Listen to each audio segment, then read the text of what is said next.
हम पढ़ेंगे हिंदी ग्रामर में सकर्मक और अकर्मक क्रियाएं। ठीक है, देखो क्या होता है। सबसे पहले पढ़ते हैं अकर्मक क्रियाएं। जिस क्रिया से सूचित होने वाला कर्ता कोई कार्य करे और उसका फल भी कर्ता पर पड़े उसे अकर्मक क्रिया कहते हैं। जैसे कि एग्जाम्पल लेते हैं, कृष्ण हंसता है, मैं हंसने का कार्य कौन कर रहा है? कृष्ण कर रहा है। ठीक है, और हंसने का फल भी किसको मिल रहा है? कृष्ण को मिल रहा है। ठीक है, तो अकर्मक किसे बोलेंगे? जिसमें हम क्या बोल रहे हैं, एक कर्ता होगा, उसका फल भी किसको मिलेगा? कर्ता को ही मिलेगा। ठीक है, हंसना क्या हो गया है यहाँ पर? हंसता है, अकर्मक क्रिया हो गई है। ठीक है, जैसे कि बच्चा रोता है, राधा चलती है ना, संदीप दौड़ता है, और इस टाइप का कीड़ा रेंगता है, ये सब के सब क्या है? अकर्मक क्रिया है। ठीक है, अब सकर्मक में आते हैं अभी, है ना। देखो, जिस क्रिया में सूचित होने वाला जो कार्य है वो फल कर्ता पर न पड़कर कर्म पर पड़ता है। ठीक है, सकर्मक में किसमें फर्क पड़ेगा? कर्म पर। कर्म बोले तो ऑब्जेक्ट पर पड़ेगा। ठीक है, पहले क्या पड़ता था? कर्ता पर पड़ता था, उससे क्या बोलेंगे? सकर्मक बोलेंगे। ठीक है, जैसे कि राम फल खाता है, वाक्य में खाता है क्रियाएं, क्लियर है, और कर्ता कौन है? राम है। इस जो राम है वो क्या फल पर प्रभाव पड़ रहा है? इसका पड़ रहा ही नहीं पड़ रहा, तो इसलिए खाता है क्या है? सकर्मक क्रिया है। ठीक है, अन्य एग्जाम्पल लेंगे हम, सीता गीत गाती है। ठीक है, तो यहां पर गीत कर्म है, आप जानते हो, और गाती है सकर्मक क्रिया है। इसी प्रकार माधुरी चित्र बनाती हैं, तो यहां पर चित्र क्या है? कर्म है, क्लियर है, और बनाती हैं क्या है? सकर्मक क्रिया है। और श्याम बोझ उठाता है, यहां पर बोझ क्या है? कर्म है, और उठाता है क्या है? सकर्मक क्रिया है। इसी प्रकार नेता भाषण देता है, मैं भाषण क्या है? कर्म है, और देता है सकर्मक क्रियाएं। ठीक है, अब समझेंगे। जैसे कि अगर आपसे बोला जाए जैसे कोई क्रिया जो होती है वो अकर्मक और सकर्मक दोनों प्रकार की होती है, बोल रहे हैं। फर्क सिर्फ इतना है, अकर्मक प्रयोग में कर्म का अभाव होता है, अकर्मक में किसका अभाव होगा? कर्म नहीं होगा, कहने का मतलब अकर्मक में, क्लियर है, और सकर्मक में कर्म होगा। ठीक है, जैसे एग्जांपल थोड़े और देखते हैं। मैं भूल गया, अकर्मक है, सीधा पता चल रहा है, ऑब्जेक्ट नहीं है इसमें। ठीक है, मैं दुख भूल गया, क्या भूल गया? दुख भूल गया, तो ये सकर्मक हो गई है। अब एग्जांपल और लेते हैं, वह बोलता है, अकर्मक हो गई है, ऑब्जेक्ट नहीं है। वह मंत्र बोलता है, बोला तो सकर्मक हो गई है।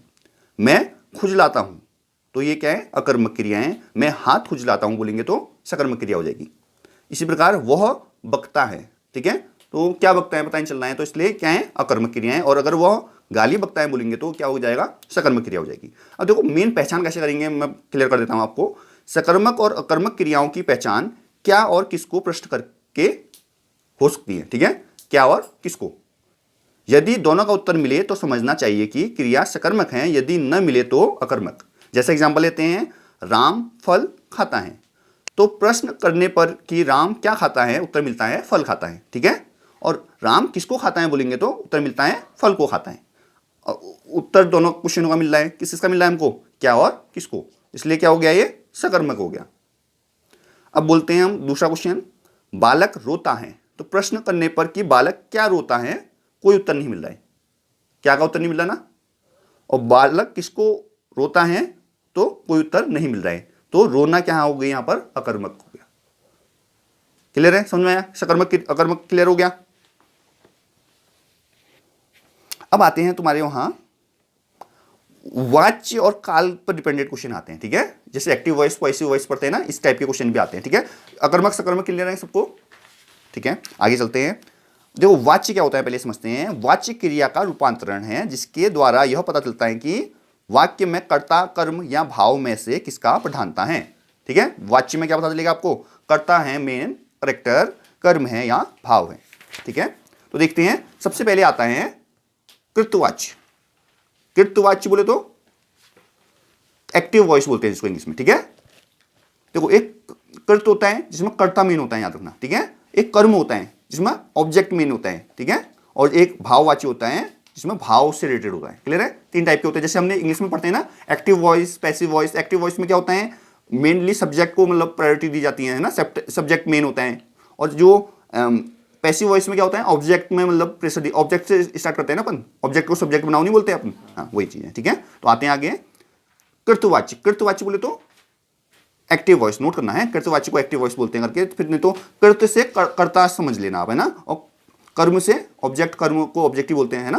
तो कृतवाची बोले तो क्रिया के उस रूपांतरण को कृतवाची कहते हैं जिससे वाक्य में कर्ता की प्रधानता का बोध होता है। जी है, क्या पता चला आपको, इसमें कर्ता मेन होगा, ठीक है, कर्ता मतलब जो सब्जेक्ट है, ठीक है, जो व्यक्ति है। यह वाच्य सकर्मक और अकर्मक दोनों से बनता है, ठीक है। जैसे एग्जांपल लेंगे, राम ने दूध पिया, ठीक है, राम ने दूध पिया, तो इसमें क्या है, राम जो है वो मेन कैरेक्टर हो गया, ठीक है। इसी प्रकार सीता गाती है और मैं स्कूल गया, तो सीता और मैं इसमें क्या है, मेन कैरेक्टर हैं। क्लियर है, एक्टिव वॉइस है, क्लियर है, सिंपल है, ठीक है। अगर आते हैं कर्मवाच्य में, यानी कि पैसिव वॉइस में, तो इसमें क्या होगा, क्रिया के उस रूपांतरण को कर्मवाच्य कहते हैं जिससे वाक्य में कर्म की प्रधानता का बोध होता है। ऑब्जेक्ट जो है वो क्या है, प्रधान रहेगा इसमें, ठीक है। यह वाच्य सकर्मक क्रिया से बनता है। देखो कर्मवाच्य किससे बनेगा, सकर्मक से बनेगा, याद रखिएगा। और कृतवाच्य सकर्मक और अकर्मक दोनों से बन रहा था, ठीक है। तो एग्जाम्पल लेते हैं कर्मवाच्य का, लेख लिखा गया, लेख लिखा गया, समझ लो, गीत गाया गया, पुस्तक पढ़ी गई, समझ लो। इसमें ऑब्जेक्ट को प्रायोरिटी दी जा रही है ना, इसमें लेख को, मतलब लेख क्या है और गीत क्या है और पुस्तक क्या है, सबको प्रायोरिटी दी जा रही, नहीं दी जा रही, तो ये समझिए। अब आता है भाववाच्य। क्रिया का वह रूपांतरण भाववाच्य कहलाता है जिससे वाक्य में भाव की प्रधानता का बोध होता है। यह वाच्य अकर्मक क्रिया से बनता है। भाववाच्य किससे बनेगा, अकर्मक से बनेगा। देखो कर्तवाच्य अकर्मक सकर्मक दोनों से बनेगा, कर्मवाच्य सकर्मक से बनेगा और भाववाच्य अकर्मक से बनेगा, याद रखिएगा। एग्जाम्पल लेते हैं भाववाच्य का, मुझसे चला नहीं जाता, देखो भाव आ रहा है ना, समझ लो, भाव का फील आ रहा है आपको। उससे चुप नहीं रहा जाता, उसका भाव है ना ये। और इसी प्रकार सीता से हंसा नहीं जाता, देखो हंस नहीं सकती सीता, तो ये भाव है। क्लियर है, तो ये मेन हो गया। क्लियर, समझ में आया। तो मोटे तौर पे इस टाइप के क्वेश्चंस आपके एग्जाम में आ सकते हैं, ठीक है। अब थोड़ा वाक्य के वो समझ लेते हैं हम, रचना के आधार पर कैसे वाक्य होते हैं,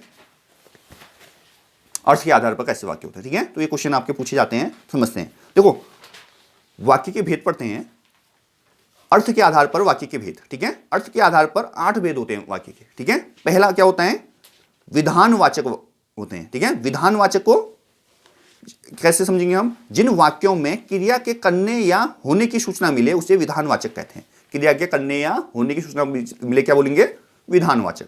जैसे कि मैंने दूध पिया, ठीक है, तो इसमें विधानवाचक वाक्य हैं, वर्षा हो रही है और राम पढ़ रहा है, सारे के सारे क्या हैं, विधानवाचक हैं, ठीक है। अब है निषेधवाचक, नाम से पता चल रहा है नेगेटिव होगा, है ना। जिस वाक्य से कार्य न होने का भाव प्रकट होता है उसे निषेधवाचक वाक्य कहते हैं। जैसे मैंने दूध नहीं पिया, मैंने खाना नहीं खाया, तुम मत लिखो, ठीक है। तो नहीं जहां पर आएगा निषेध, ये कन्वर्ट करने को बोलता है, इसको निषेधात्मक में बदलो, है ना, इसलिए प्रश्नवाचक में बदलो, इसे सकारात्मक में बदलो, ऐसे बोलेगा क्वेश्चन में, ठीक है। तो आपको पता होना चाहिए इनका मीनिंग, है ना। आज्ञावाचक, ठीक है, तो ऑब्वियसली बात है क्या होगा इसमें, जिन वाक्यों से आज्ञा, प्रार्थना, उपदेश आदि का ज्ञान होता है उन्हें आज्ञावाचक वाक्य कहते हैं। जैसे बाजार जाकर फल ले आओ, आज्ञा दे रहे ना। मोहन तुम बैठ कर पढ़ो, बड़ों का सम्मान करो, आज्ञा दे रहे हैं, तो ये आज्ञावाचक, जिसमें आज्ञा दे रहे हैं उसमें आज्ञावाचक, ठीक है। प्रश्नवाचक, है ना, जिन वाक्यों से किसी प्रकार का प्रश्न पूछने का ज्ञान होता है उन्हें प्रश्नवाचक वाक्य कहते हैं। जैसे सीता तुम कहां से आ रही हो, प्रश्न पूछते हैं ना, तुम क्या पढ़ रहे हो, रमेश कहां जाएगा, ठीक है, ये क्वेश्चन पूछने हैं सब में। अब देखो अगला होता है इच्छावाचक, जिस वाक्य से इच्छा, आशीष व शुभकामनाएं आदि का ज्ञान होता है उन्हें इच्छावाचक वाक्य कहते हैं, ठीक है। तुम्हारा कल्याण हो, ये इच्छा है ना हमारी, कल्याण हो। आज तो मैं केवल फल खाऊंगा, इच्छा है ना हमारी। भगवान तुम्हें लंबी उम्र दे, ये भी इच्छा है, तो इच्छावाचक में इच्छाएं आएंगी, क्लियर है। संदेहवाचक, जिन वाक्यों में संदेह का या संभावना व्यक्त होती है उन्हें संदेहवाचक वाक्य कहते हैं। जैसे संदेह, है ना, शक, शायद आज शाम को वर्षा हो जाएगी, ठीक है, तो संदेह हो रहा है ना। वह आ रहा होगा, संदेह है ना, वह आ रहा होगा पर हमें क्या मालूम, हो सकता है राजेश आ जाए, ठीक है, तो इस टाइप का। अब एक इंपॉर्टेंट और है इसमें, देखो विस्मयवाचक, ठीक है, ये वाला क्वेश्चन ज्यादा पूछे जाते हैं, इसमें बदलो करके ना। तो विस्मय वाचक, विस्मयादि बोधक आपने सुना होगा, ठीक है, एक्सप्लेनेशन मार्क सुना होगा ना, शाबाश वगैरह जिसमें बोलते हैं। जिन वाक्यों से आश्चर्य, घृणा, क्रोध, शोक आदि का भावों की अभिव्यक्ति होती है उन्हें विस्मय वाचक वाक्य कहते हैं। जैसे वाह कितना सुंदर दृश्य है, ठीक है, तो वाह की आवाज आ रही है, ठीक हो, एक्सप्लेनेशन मार्क लगेगा उसमें ना। एक्सप्लेनेशन मार्क कैसे होता है, एक डंडा होगा और नीचे पॉइंट लगा होगा, देखो ऐसे,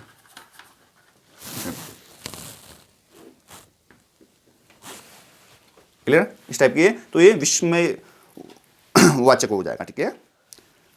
हाय उसके माता पिता दोनों ही चल बसे, ठीक है। और अगला है शाबाश तुमने बहुत अच्छा काम किया, ठीक है, यहां पे एक्सप्लेनेशन मार्क दिखेगा आपको, तो क्या बोलेंगे, विस्मय वाचक, ठीक है।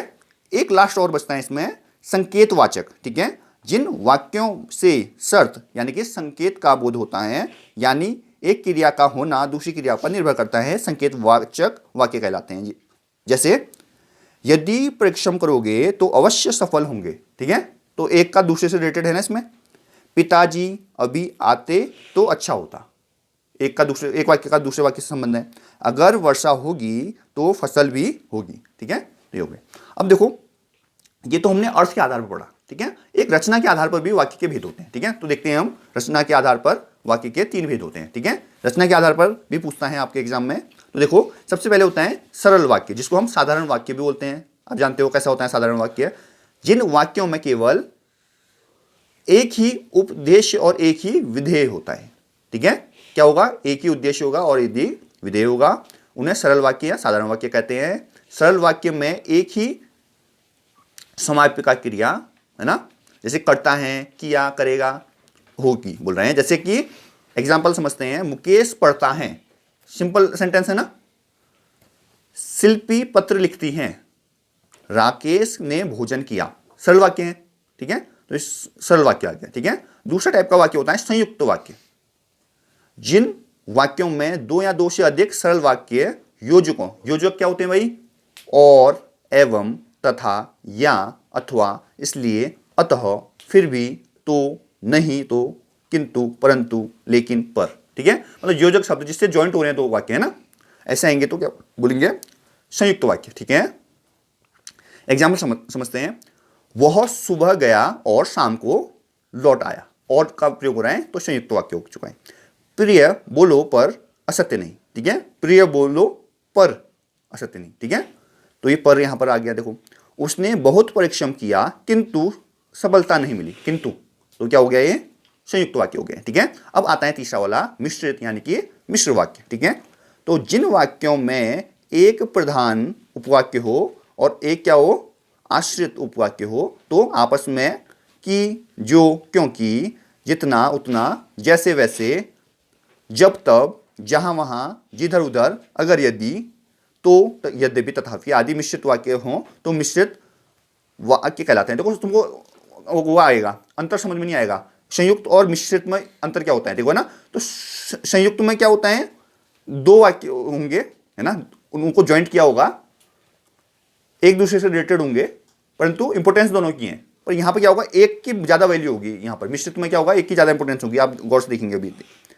उनमें एक मुख्य उद्देश्य और मुख्य विधेयक के अलावा एक से अधिक समापिक क्रिया होंगी। जैसे कि एग्जांपल लेंगे, मैं जानता हूं कि तुम्हारा अक्षर अच्छे नहीं बनते, ठीक है, जो लड़का कमरे में बैठा है वह मेरा भाई है, यदि परिश्रम करोगे तो उत्तीर्ण हो जाओगे, ठीक है। तो इस टाइप के ये क्या रहेंगे, वाक्य रहेंगे।